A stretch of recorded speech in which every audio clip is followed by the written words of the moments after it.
नरेंद्र मोदी के अंदर भी वही जज्बा है जो पिताजी रामविलास पासवान के अंदर लोगों और उनके हितों से जुड़े रहने का जज्बा था। यह बात चिराग पासवान ने प्रधानमंत्री नरेंद्र मोदी से मुलाकात के बाद कही है और चिराग पासवान के इस मुलाकात के बाद अब चिराग पासवान के एनडीए में वापसी की चर्चा भी जोर शोर से चलने लगी है। 2 दिन पहले चिराग पासवान की तरफ से एक प्रेस कॉन्फ्रेंस किया गया था जिसमें उन्होंने कहा था कि चुनाव आने पर पार्टी क्या किसके साथ गठबंधन होगा इस पर फैसला लिया जाएगा। चिराग पासवान के इस बयान से यह तो साफ हो गया था कि चिराग पासवान की पार्टी अब आगे आने वाले चुनाव में दूसरी पार्टियों के साथ गठबंधन करके ही चुनावी मैदान में उतरेगी। कल तक गठबंधन किसके साथ होगा यह सबसे बड़ा सवाल था, लेकिन आज फिर एनडीए में चिराग पासवान की वापसी के द्वार खुलने की चर्चा चल रही है। चर्चा चल रही है कि चिराग पासवान जनता दल यूनाइटेड और मुख्यमंत्री नीतीश कुमार के ना चाहते हुए भी भारतीय जनता पार्टी के साथ एनडीए में वापस आ सकते हैं और आगे आने वाले लोकसभा चुनाव में भी चिराग पासवान एनडीए का हिस्सा रह सकते हैं। एक तरफ चिराग पासवान मीडिया के सामने यह बात बोलते हैं कि आगे आने वाले चुनाव में उनकी पार्टी गठबंधन पर फैसला लेगी, तो इसके बाद उनकी मुलाकात प्रधानमंत्री नरेंद्र मोदी से होती है और मुलाकात के बाद भी प्रधानमंत्री के लिए चिराग पासवान तारीफों के पुल बांधते हैं। अब नमस्कार, मेरा नाम है मोहित कुमार सिंह और आप देख रहे हैं हमारा विशेष कार्यक्रम एक्सप्लेनर। कोविड के दूसरी लहर में आरटीपीसीआर टेस्ट जो है तो लिए हो, लेने के बाद जो है तो 2 दिन के बाद रिजल्ट जो है तो इमीडिएट वो हमको एग्जाम कराए। रिजल्ट में हम पॉजिटिव पाए गए।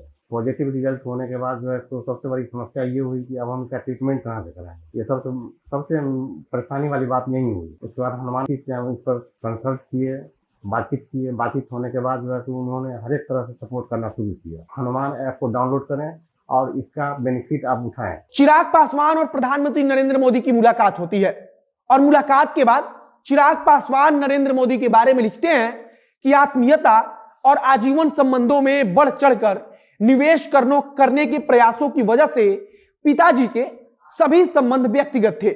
लोगों और उनके हितों से जुड़े रहने और अपनत्व का वही जज्बा आदरणीय नरेंद्र मोदी जी में भी देखा है। हाल की संक्षिप्त मुलाकात में उन्होंने कुशल क्षेम पूछा।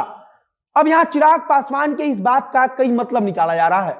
राज्य में नीतीश कुमार और जनता दल यूनाइटेड के नेता चिराग पासवान को देखना भी पसंद नहीं करते हैं और यह बात किसी से छिपी नहीं है। लेकिन दिल्ली में चिराग पासवान और नरेंद्र मोदी की मुलाकात होती है और इसके बाद भारतीय जनता पार्टी के नेता चिराग पासवान के बारे में कुछ भी बोलने से बच रहे हैं। वैसे भारतीय जनता पार्टी के नेता पहले भी समय समय पर चिराग पासवान की पैरवी करते रहे हैं, लेकिन उपचुनाव के समय जब मंच से पशुपति पारस चिराग पासवान पर कई प्रकार के आरोप लगा रहे थे, तब वहां भारतीय जनता पार्टी के भी कई बड़े नेता मंच पर मौजूद थे।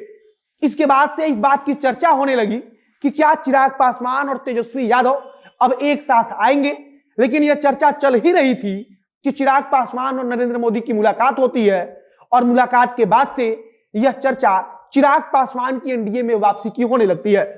कहा जा रहा है कि जिस प्रकार से चिराग पासवान ने नरेंद्र मोदी के बारे में लिखा है, उससे भारतीय जनता पार्टी के अंदर चिराग पासवान को लेकर एक अलग धारणा फिर से बनेगी।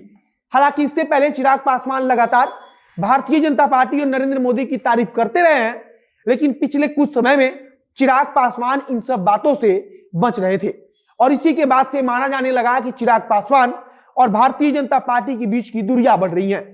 लेकिन अचानक से चिराग पासवान की प्रधानमंत्री से मुलाकात और उनकी फिर से एनडीए में वापसी की चर्चा कहीं ना कहीं राष्ट्रीय जनता दल के लिए थोड़ा निराश करने वाला हो सकता है।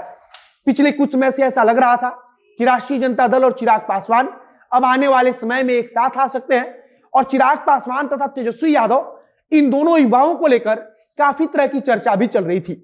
लेकिन अब फिर से ऐसा लग रहा है कि जनता दल यूनाइटेड के ना चाहते हुए भी चिराग पासवान की एनडीए में वापसी होगी और भारतीय जनता पार्टी के कई मंत्री तो यह भी बोलते हैं कि चिराग पासवान अभी भी एनडीए का हिस्सा ही है और वे एनडीए से कभी अलग हुए ही नहीं थे। 3 दिन पहले भारतीय जनता पार्टी ने मणिपुर में चिराग पासवान की पार्टी के इकलौते विधायक को अपनी पार्टी में शामिल करा लिया था और मणिपुर विधानसभा में भी लोक जनशक्ति पार्टी रामविलास का पत्ता साफ कर दिया था और इसके बाद से चिराग पासवान की पार्टी की तरफ से इस बात को लेकर नाराजगी भी जताई गई थी और कहा गया था कि यह गठबंधन धर्म का नियम नहीं हो सकता है। चिराग पासवान की पार्टी के प्रवक्ता की तरफ से इसे बेहद दुर्भाग्यपूर्ण भी बताया गया था। हालांकि इसके पहले हम सबको याद भी होगा कि अरुणाचल प्रदेश में भारतीय जनता पार्टी ने नीतीश कुमार की पार्टी के 6 विधायकों को भी अपनी पार्टी में शामिल करा लिया था। मतलब कि भाजपा को किसी भी प्रकार से अपने सहयोगियों से नाराज होने का डर नहीं है। बाकी अब आगे देखना होगा कि चिराग पासवान ने नरेंद्र मोदी के लिए जो तारीफ वाले शब्द लिखे हैं उसका क्या असर होता है। आगे अगर कुछ अन्य जानकारी आएगी, कुछ नई जानकारी आएगी तो उसे हम आप तक पहुंचाएंगे। इस वीडियो को यहीं समाप्त करते हैं। वीडियो को शेयर कीजिएगा, फेसबुक पेज को लाइक कीजिएगा तथा अगर यूट्यूब पर देखने चैनल को सब्सक्राइब कर लीजिएगा। मिलते हैं फिर बहुत जल्द अगले वीडियो में। कैमरे के पीछे खड़े ओम प्रकाश और मैं मोहित कुमार सिंह। बहुत बहुत धन्यवाद।